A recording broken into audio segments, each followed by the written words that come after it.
Tonight, on Missing Persons Unit, he had it all. A loving wife and a new baby. So why didn't John return from a surfing trip? Surprising that he'd just leave Noah, just as well, because he loves him so much. What? A brother and sister head off to school together and are never seen again. We believe they may have been attempting to run away to Western Australia. Will their mum finally get the answer she's been waiting for? I'd love to see them again, because I really miss them. Another mother's relief as Missing Persons Unit viewers help police find the daughter she hasn't heard from for 10 years. Never at any stage did I ever give up on my daughter. Never. And will the police dig in this suburban garden solve the case of a missing 15-year-old girl? There's something there, isn't there? Because that is concrete.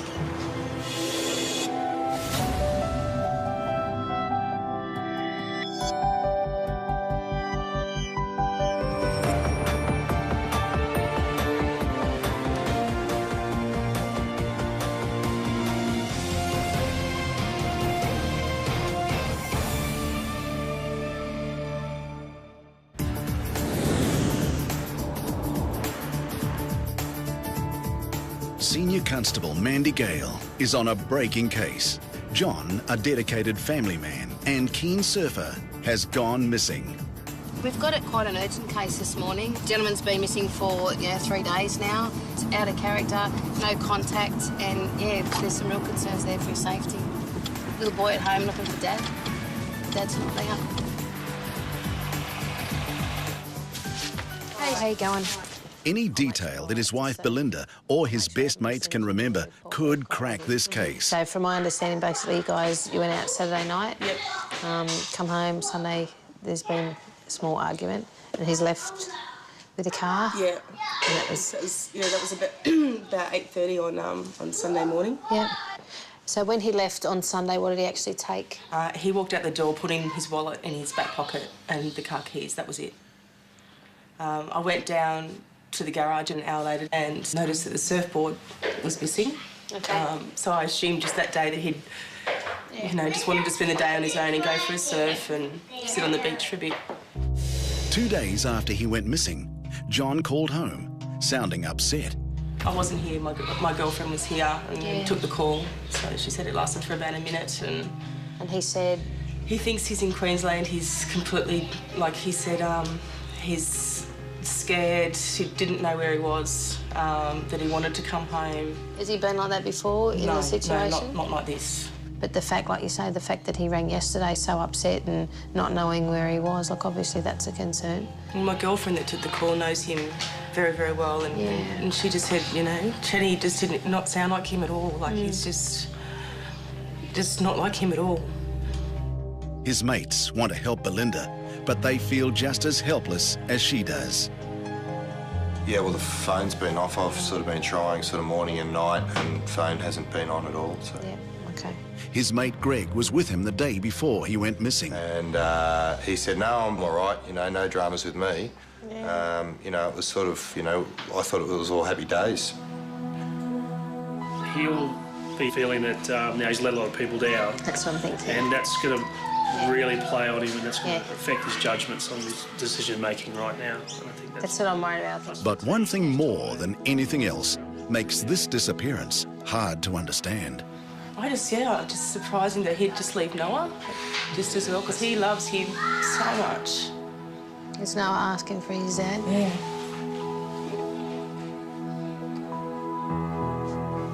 It's all right. Back at headquarters, Senior Constable Gary Bailey is trying to help the grandmother of 16-year-old runaway, Kayla Cato. Yeah, is that Mrs. Gross, is it? Yes. Kayla's been missing for 4 days, and her disappearance has upset her grandmother, Gail, who's Kayla's legal guardian. Has she done this sort of thing before? No. No? There's sort of been no friction between you? Oh, no, not really. This was just over her getting a job because she wasn't going to go back to school and she just wanted to do what she wanted to do. Does she have any boyfriends or hang around with any boys? She was seeing this guy, Andy, but we don't know any other name. How long has she sort of been living with you? She was 4 years old. Oh, well, it's been a long while, isn't it? Yeah.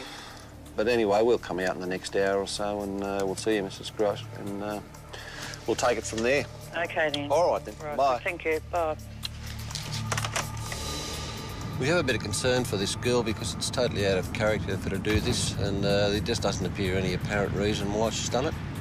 Mrs. Grace, Gary Bailey, Missing Persons, how you going? Not bad, And that's Constable Hadley. Hi, how you going, Lee? We just come in for a minute. Yes, We'll come do in. it. Thanks. And no news on Carla? No news at all, no. Do you have a little photo for us? Yes. Really? Yeah, she's a pretty girl, isn't she? Kayla didn't have the best start in life. She was abandoned by her parents when she was just a little girl. It was personal reasons that her parents couldn't look after her. I love my granddaughter, you know, and I didn't want anyone else to raise her. I wanted her in my family, so... Her nan became the only mother she has ever known. Now, she's terrified her granddaughter may be in real trouble. People take advantage of that, don't they? Was a young, attractive girl. You were saying before on the phone there was a chap, maybe something like Andy or something. Was it Andy? Yes, that's right, And yes. you don't know what his surname or anything? No, no one seems to know. What's the relationship between him and Kayla? He's her boyfriend, Yeah. but I've never seen him. Does she get on with your other son? With no clues on where her boyfriend might be found, Gary's best chance of finding Kayla will be through her girlfriends. Has she got any other sort of friends? Turkish girl, yes. What's her name? Yarmal. Yarmal, is it? Yeah. Where does she live at? Auburn, yeah. Yeah, the mother and father? Yeah, yes. It's a solid lead, but will Yamil give up her best friend Kayla? We'll do our best and we'll be in touch with you. Thanks very much. All right, not a problem.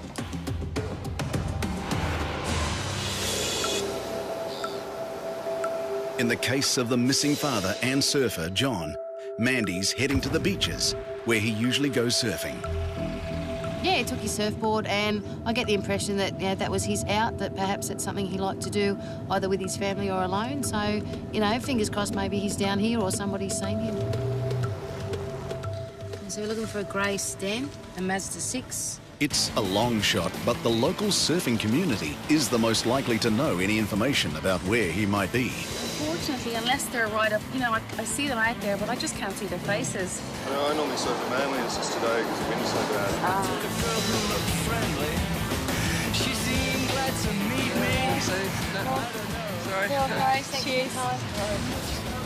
With no positive sightings, Mandy phones Belinda to give her an update, but instead receives some very disturbing news.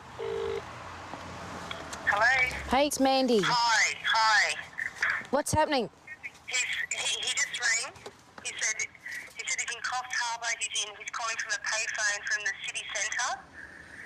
I've made him like he's a mess. What?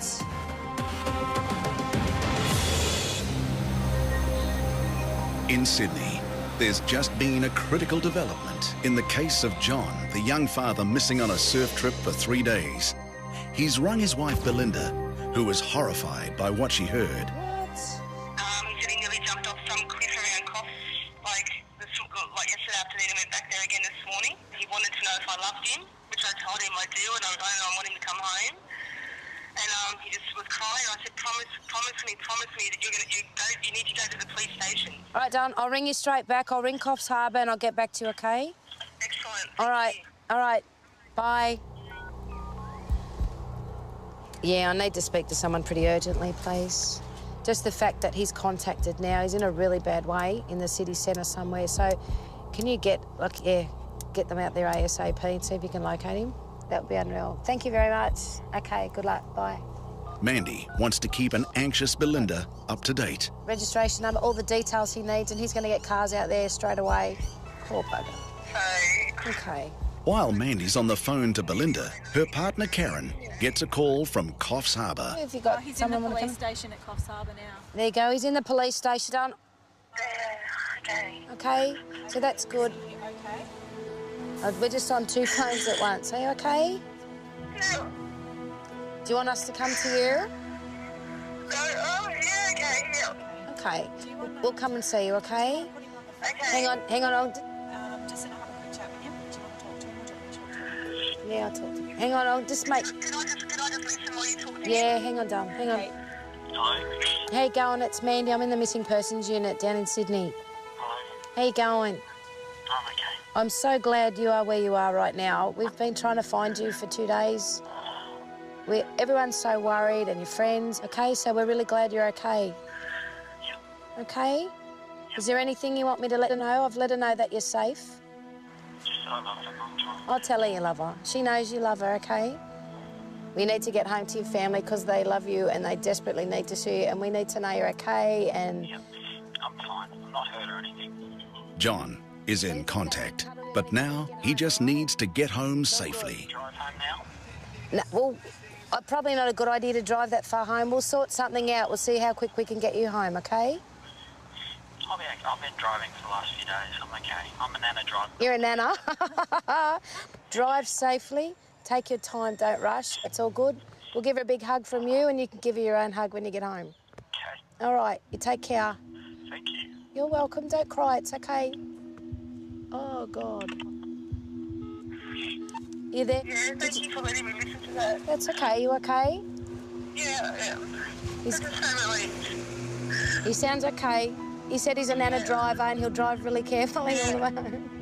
You bore the kettle. We'll be there soon. All right. All right. Bye. Oh, fair dinkum. I know. Ah! I will need to speak to Coffs Harbour. Just make sure that they're truly satisfied that he's okay. He's got a lot of people that care about him, and nana driver or not, you know, he needs to take his time getting home.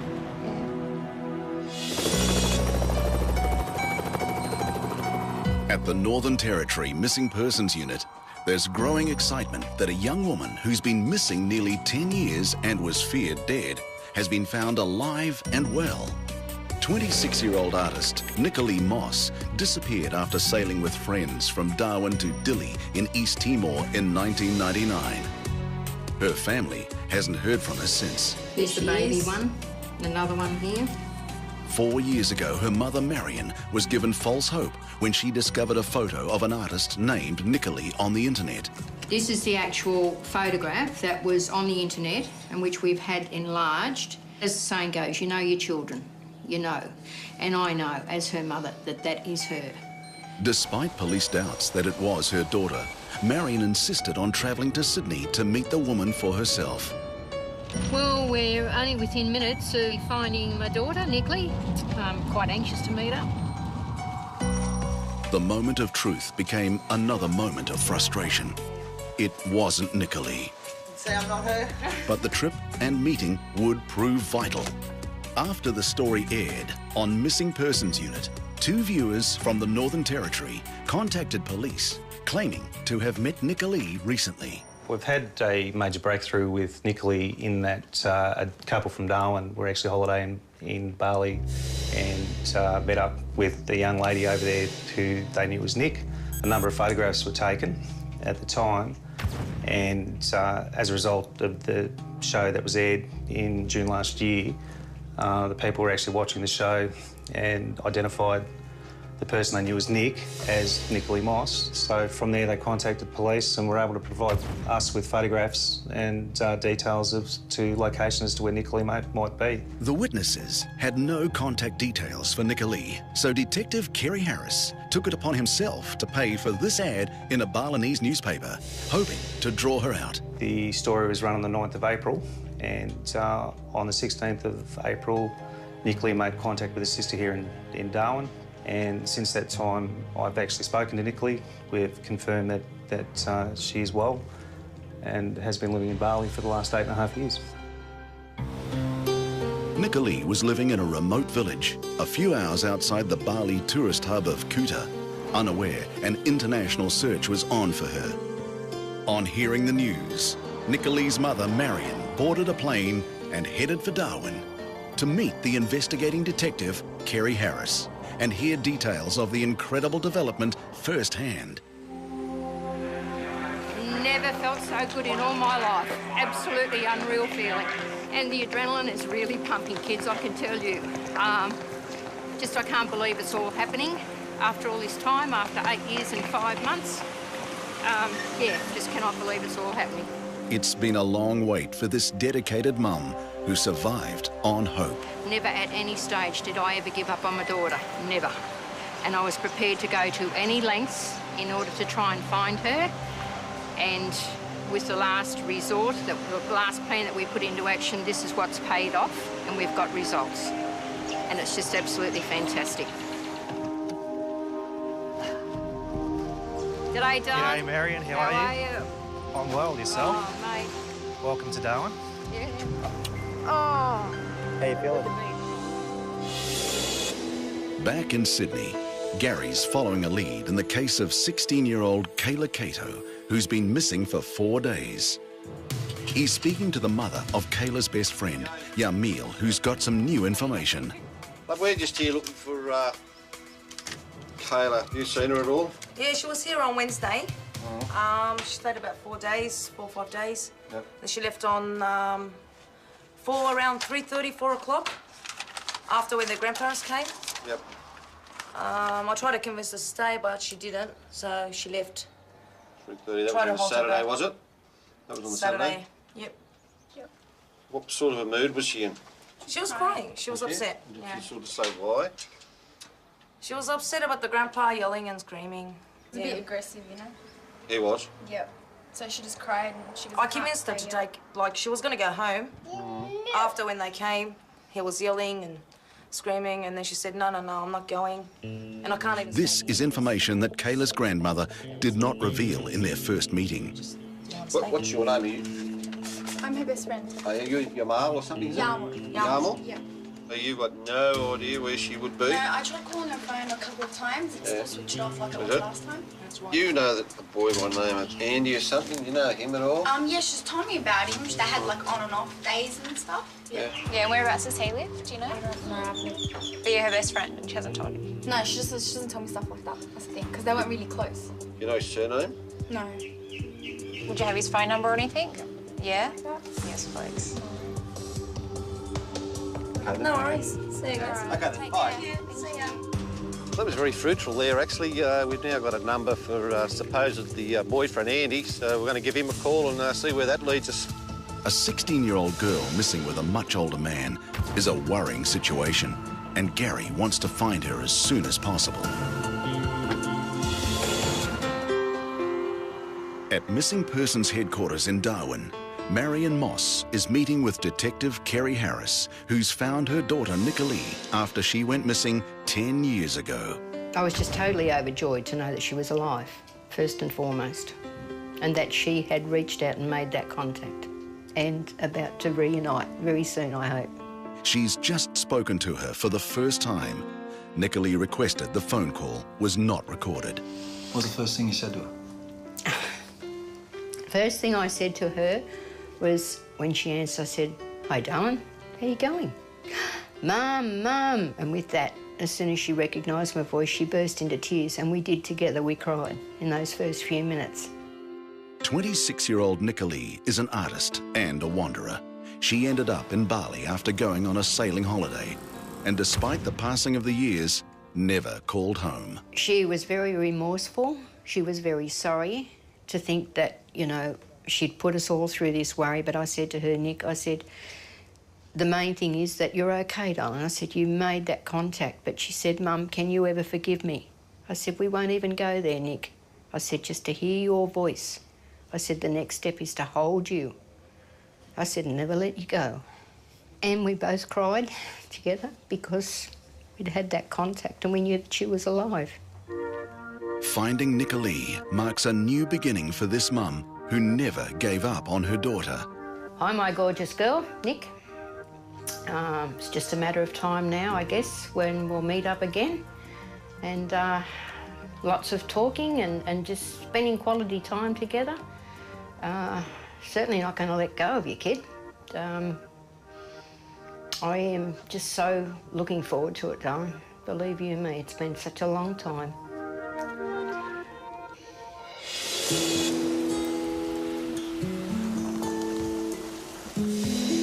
Belinda's husband, John, missing for 3 long days, has been found 500 kilometres away from home.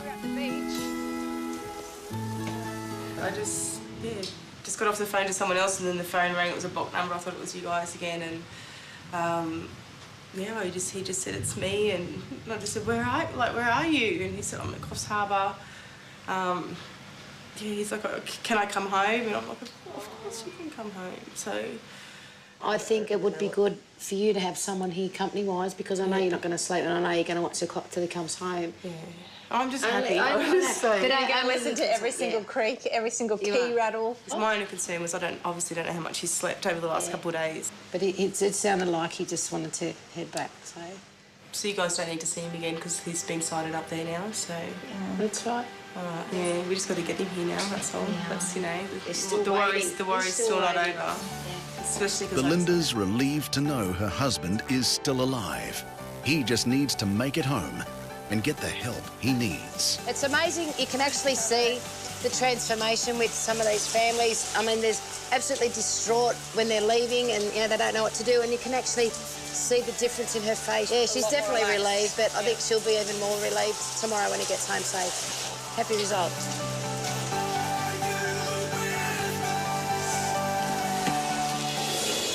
And on the case of Nicolee Moss, who was missing for 10 years, there's been another happy ending. Nicolee did return to Australia to be reunited with her mother a few weeks later. While eternally grateful to the program, they ask us to keep their reunion a private affair. But Marion has a message for anyone who may have taken off, leaving their family and friends to agonise over where they might be. Please make contact with your family, no matter who it be, whether it be your parents or a brother or a sister or somebody. Make that contact. You know, all we need to know is that you're all right, that you're okay. There's also been a development in another story we brought you last year. The 27-year-old mystery of missing Adelaide girl, Michaela Godot. Michaela Godot was a 15-year-old girl born in Germany in 1967. Michaela arrived here in Australia in 1981 with her stepfather, her mother and 2 brothers. When Michaela, the shy schoolgirl, first went missing, the case made headline news. The family had decided to return to West Germany, but Michaela refused.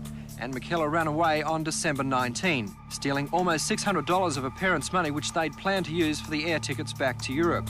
At first, it looked like a typical teenage runaway, but with no word from her for nearly 3 decades, investigators now suspect foul play. So police have been talking to Michaela's mother, Emmy, and her brother, Axel.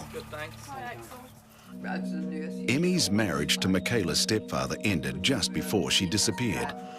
Yes, she wasn't happy. She didn't want to stay home. She wanted to go and go to some friends. I can't say he was the reason she disappeared. Maybe, I don't know.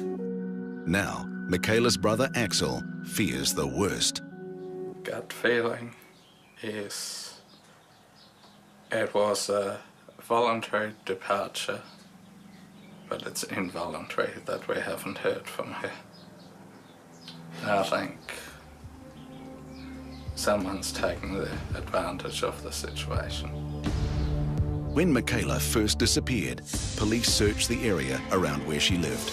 But now they think they should be looking much closer to home. It's Paul's best hope of finding answers in this 27-year-old mystery. We're going to conduct an examination of the home address, a search of the backyard, with the view of finding any new evidence that is there.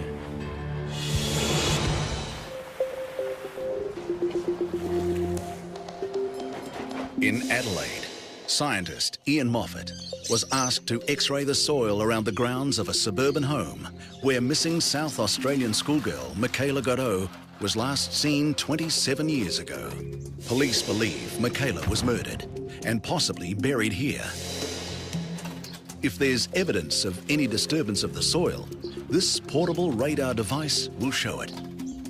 As you can imagine, once a body decomposes, there's actually not that much material left. So it's quite difficult to image that directly.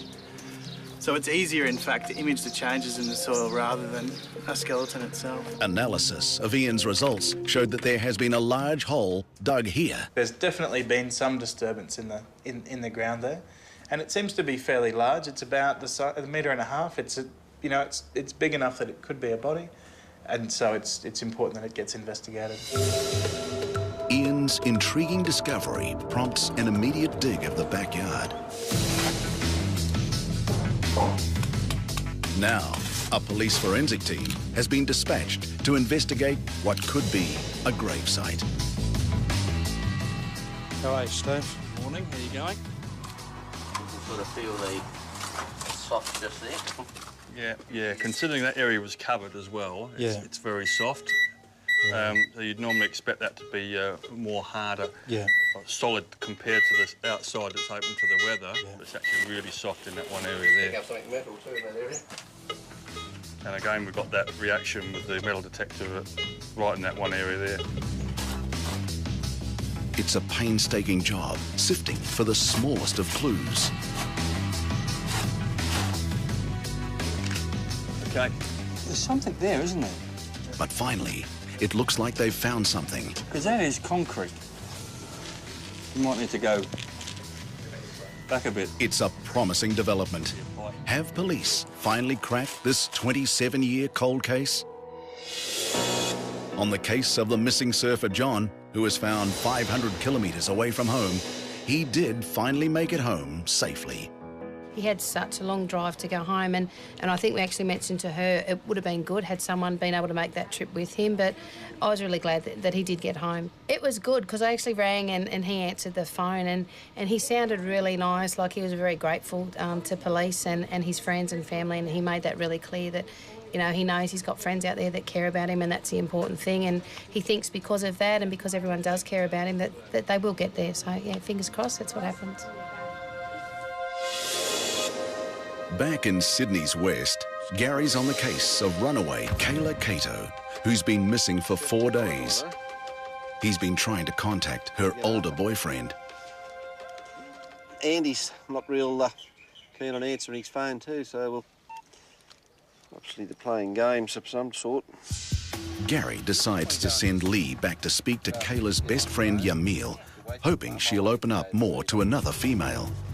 I would love to help, but she wouldn't have let me give the number, and I did that. I feel guilty now, but yeah. You're not being a bad friend by giving us info and stuff. Like, you're doing the right thing.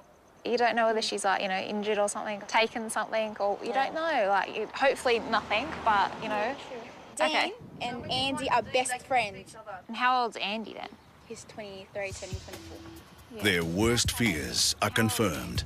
Kayla is only 16 years old, and it turns out her boyfriend, Andy, is 24 years old. Where's Dean live? He lives around in Granville. Would any of your other friends or anything know his surname or an address for him? Like, his name is Dean Edward Wise. Or did you tell them that? No, I didn't tell them that. All right, guys. Well, let us know anything more, yeah? All right, bye. Gary's plan has paid off, and now they have another lead to follow. Andy's best mate, Dean. How do we go, Lee? Not too bad. We've got a full name for Andy's best mate, so we might be able to make some more inquiries with that. She seems to be telling the truth, you think? Or? Yeah, she opened it up a bit more then. She She? seems generally a bit concerned as well because they haven't had contact. But she seems to think she's definitely with this Andy. Yeah. All right, we might give Dean a ring and see if we can get anything out of this. Hello? Yeah. Yeah, is that Dean, is it? Yeah, who's that? Yeah, my name's Gary Barley from the Missing Persons Unit. How long since you've seen Andy? Probably 2 weeks now. 2 weeks. I'm trying to track down a girl by the name of Kayla. Do you know her? Yeah. Do you know if Kayla is with Andy? I wouldn't have a clue. Gary knows he's getting the runaround from a man wanting to protect his best mate, but he's not giving up. Do you know where Andy lives? No, I don't. You know his surname? No, I don't. You don't? Or you don't want to tell me? Which one is it? No, I don't know. It's imperative that I find this girl, you know? Yeah, She's, you know, she's not in any trouble, but I've just got to side her and then she can go and do what she likes. She's over 16. Okay, and bye. No luck there. He doesn't want to talk to us. Because I think the bottom line is, if we can find Andy, we'll find the girl. Really soft there, isn't it? Back on the case of missing 15-year-old Michaela Godot, police are convinced she's been murdered and are carefully digging up part of the backyard where she lived in the hope of finding her body. That is soft there. We've got this one little area just by this tree here. It's very soft there, indicate that the soil has been disturbed at some stage. Let's hope, but we don't know. But their optimism is short-lived. There seems to be more in a little hole like that. There it is there. As the dig progresses, it's becoming clear this is not a grave site. The radar was run down here, and that is the only section that it's found any anomaly. Measure. 40, 50. What time of year did she went missing? December. December. So it would have been filled. Would have been very hard soil back in those days, around then. So, I say we've gone down a foot right in the middle there, and just going down to 2 feet. And so, if there was a body there, it'd have to be more than 2 metres down, sort of thing, which would be fairly hard digging. And so there's just no evidence of anything like that. Let's fill her in. It's a disappointing result. Nothing today. It was promising when we started the dig, but now that we've explored that and it appears that there's no evidence to suggest that something has occurred there, we'll go back to our other inquiries and start again. Still no closure for Michaela's family. Hello, Axel. How are you? Hello. Basically, we found no evidence at all to suggest that Michaela has been there at any time. So that's good news in one respect. However, it leaves the inquiry still open at this stage. But although police hoped they'd find answers in the backyard, Axel is far from disappointed. A little bit relieved in the moment. Yeah, I can understand that. I'd rather have the idea that she gets found alive and well somewhere still in my mind than finding remains. It's not really what I'm looking for. This loving brother has never lost hope his sister is still alive. He makes a plea in the hope that Michaela might be listening. Just ring someone, let them know. That's all. That's all we need to know. You're still there. You're still alive.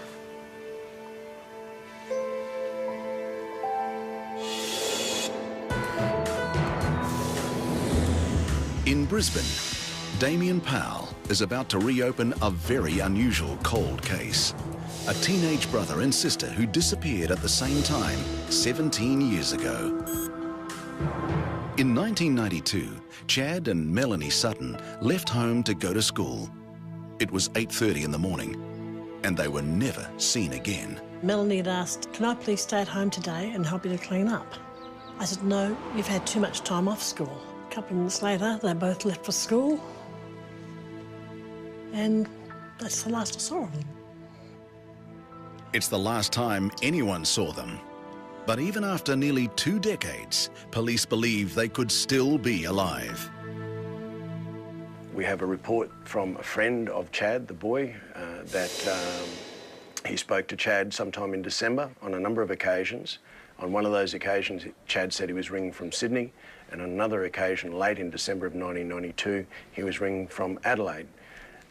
We believe from history that they may have been attempting to run away to Western Australia, so certainly that path of movement is consistent with what we believe may have happened.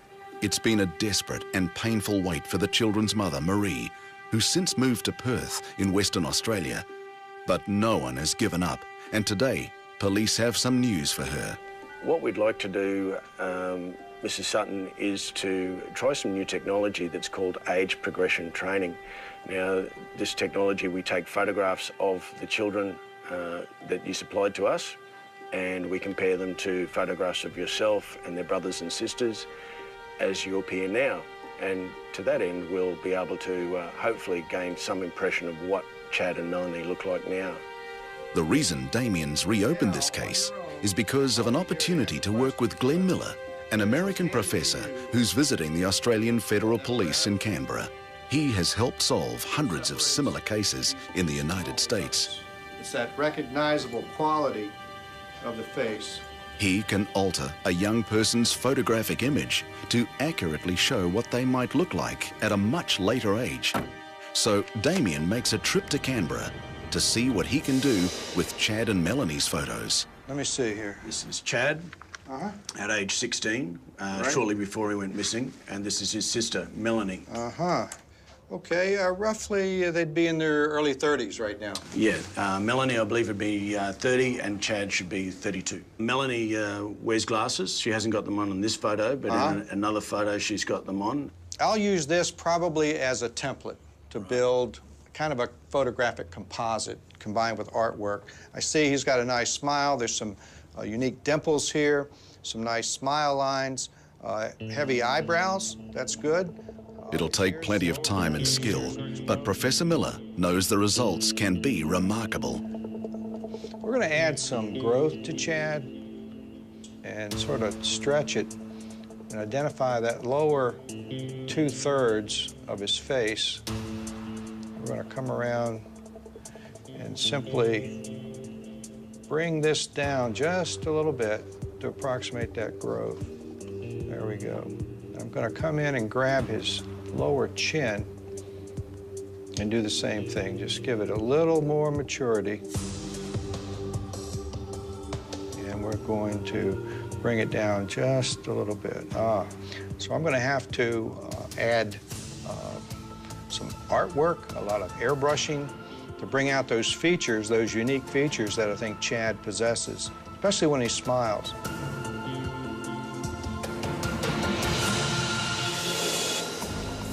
Back in Sydney, on the case of runaway teenager Cato, who's now been missing for 5 days, Gary's investigations have uncovered the address of Kayla's 23-year-old boyfriend, Andy. He's now living at an address out west somewhere, which we've been given. So what we'll probably do is go out there and see if we can sort of get to the bottom of this. We are starting to get some concern, you know, for this young girl. Hi. Hi, how you going? Does Andrew live here? No, there's no Andrew here. No Andrew? Any guys living here, it's only me and my mum. Is it? Gary's getting the runaround yet again, but he's not budging because he knows this time he's got the right address. We've got him at this address. Is he... Andrew, Andy, is your cousin. Does he actually live here? Like, he comes and goes as he pleases, and no one tells him anything, you know. Yep. I hardly see Andrew too. How long since you've seen him? Before Christmas. Oh, so he's not. So he doesn't pop in here really on a regular basis. No. Because we believe that he may know where this girl is. Yeah. Do you have a work number or something, or it's like he's not in any strife or anything? Yeah, I know. Look, I don't know. I just I do have his number, but I just don't. Like, and again, I mean, they are young kids these days. They change their number every day. Gary may not have got a straight answer, but at least he's put the word out to Andy's family and to Kayla's friends. Thank you very much for that. All right, thank you. Take care.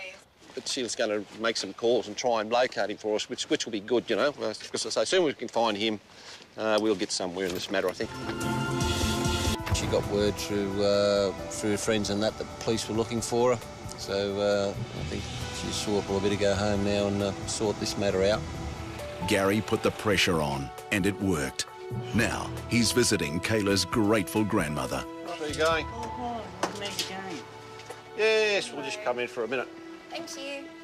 Kayla did not want to appear on camera, so she stayed out of sight for this meeting. I'm really pleased that she decided to come home. Oh, well, that's good, yeah. So she's sort of settled down now? Yes, she likes childcare. Oh, yeah, yeah. So she's hoping to go to TAFE and do childcare as well. Yeah, I hope she sort of sticks to it and makes something of it, you know? Yeah, I think it taught her a lesson. Yeah, well, it probably might have been a little bit of a shock to the system, I think. All right. Thanks very much. Hope everything goes all right. Thank you very much. Yeah, and just say good day to Cato for us. Yeah, okay. Okay? Good. Thank you. you. Bye. Kayla's home, safe and well. I think things seem to have settled down a bit now and she can get on with her life now. I think she sort of realised that she'll let people know next time before she goes missing, which is good news. In Canberra, the 17-year-old photographs of missing brother and sister Chad and Melanie have been altered to show what they would look like today as adults. Damien Powell has arranged for the Perth Missing Persons Unit to show the photos to Chad and Melanie's mother, Marie. Yes, hello. Hi, Marie. I'm Karen Clarkson. I'm a senior constable at Police Missing Persons team. These are the images.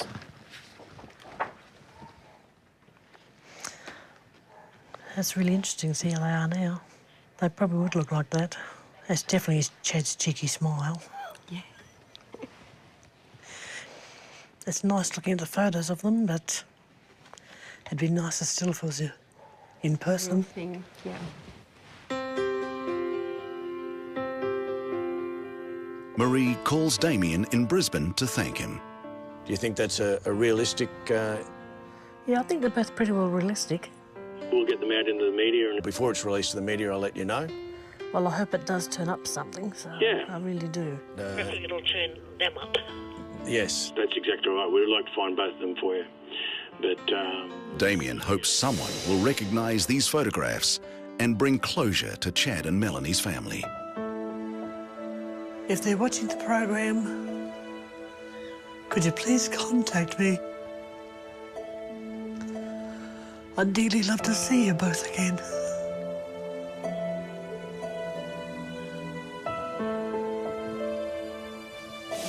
Every year, over 35,000 people are reported missing in Australia. Have you seen Daniel Morecambe, who disappeared from Palmwood, Queensland in 2003? Or Gary Finley, last seen in Mamili in the AYP lands, South Australia, in January 2009? And Michael O'Reilly, who went missing from Darwin, Northern Territory in 1988. If you have any information, please call 1-800 333 000.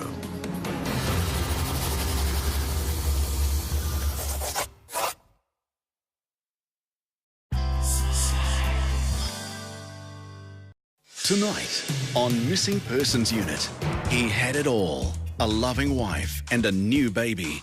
So why didn't John return from a surfing trip? Surprising that he'd just leave Noah, just as well, because he loves him so much. What? A brother and sister head off to school together and are never seen again. We believe they may have been attempting to run away to Western Australia. Will their mum finally get the answer she's been waiting for? I'd love to see them again, because I really miss them. Another mother's relief as Missing Persons Unit viewers help police find the daughter she hasn't heard from for 10 years. Never at any stage did I ever give up on my daughter. Never. And will a police dig in this suburban garden solve the case of a missing 15-year-old girl? There's something there, isn't there? Because that is concrete.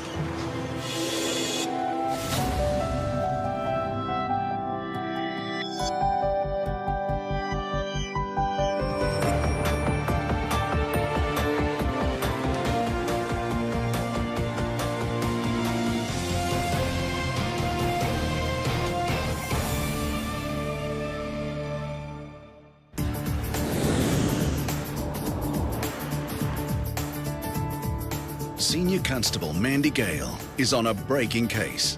John, a dedicated family man and keen surfer, has gone missing. We've got it quite an urgent case this morning. The gentleman's been missing for 3 days now. It's out of character, no contact, and there's some real concerns there for his safety. Little boy at home looking for Dad. Dad's not there. Hey, how you going? Any detail that his wife Belinda or his best mates can remember could crack this case. So from my understanding, basically, you went out Saturday night. Yep. Come home Sunday, there's been a small argument, and he's left with a car. Yeah. And that was about 8:30 on Sunday morning. Yeah. So when he left on Sunday, what did he actually take? He walked out the door, put in his wallet in his back pocket and the car keys. That was it. I went down to the garage an hour later and noticed that the surfboard was missing. Okay. So I assumed just that day that he'd, just wanted to spend the day on his own and go for a surf and sit on the beach for a bit.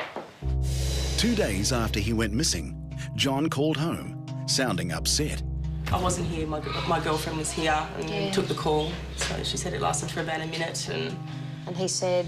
He thinks he's in Queensland. He's completely, he said, he's scared. He didn't know where he was, that he wanted to come home. Has he been like that before in the situation? No, not like this. But the fact, like you say, the fact that he rang yesterday so upset and not knowing where he was, obviously that's a concern. And my girlfriend that took the call knows him very, very well, and she just said, Chatty just did not sound like him at all. He's just not like him at all. His mates want to help Belinda, but they feel just as helpless as she does. Yeah, well, the phone's been off. I've sort of been trying morning and night, and phone hasn't been on at all. So. Yeah, okay. His mate Greg was with him the day before he went missing. And he said, no, I'm all right, no dramas with me. Yeah. It was sort of, I thought it was all happy days. He'll be feeling that now he's let a lot of people down. That's what I'm thinking. And that's going to really play on him, and that's going to affect his judgments on his decision-making right now. And I think that's what I'm worried about. But one thing more than anything else makes this disappearance hard to understand. Just surprising that he'd just leave Noah just as well, because he loves him so much. Is Noah asking for his dad? Yeah.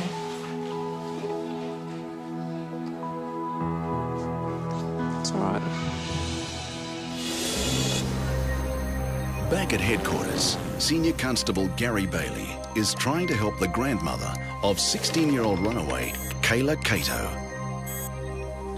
Yeah, is that Mrs. Gross, is it? Yes. Kayla's been missing for 4 days, and her disappearance has upset her grandmother Gail, who's Kayla's legal guardian. Has she done this sort of thing before? No. No? There's sort of been no friction between you? Oh, no, not really. This was just over her getting a job because she wasn't going to go back to school, and she just wanted to do what she wanted to do. Does she have any boyfriends or hang around with any boys? She was seeing this guy, Andy, but we don't know any other name. How long has she sort of been living with you? She was 4 years old. Oh, well, it's been a long while, isn't it? Yeah. But anyway, we'll come out in the next hour or so and we'll see you, Mrs. Gross, and we'll take it from there. Okay, then. All right, then. Right. Bye. Thank you. Bye. We have a bit of concern for this girl because it's totally out of character for her to do this, and there just doesn't appear any apparent reason why she's done it. Mrs. Grace, Gary Bailey, Missing Persons. How you going? Not bad, thank That's Constable Hadley. Hi, how you going, Lee? We just